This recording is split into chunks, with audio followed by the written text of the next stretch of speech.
Hello mga kabatanggay niya. Eto po at kami pumunta na Matsuri. Eto yung nabili namin. Turkish kebab wrap. Tingnan natin kung ano lasa niya. Medyo okay naman lasa. Matigas lang yung karne. Masarap. Okay na.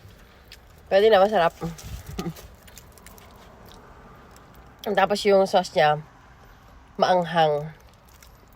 Pwede na sa akin. Pwede na sa panlasa ko. At ito naman yung kahapang gustong tikman na ang anak ko. Ang harami steak. Let's taste it.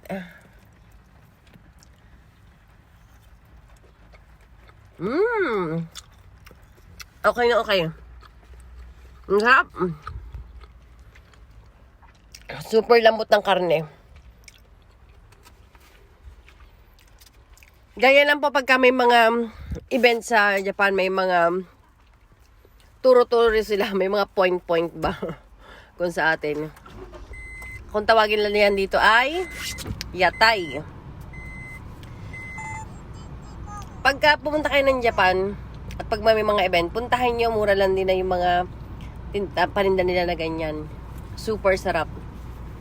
Yan lang po for now. Bye! Sayonara!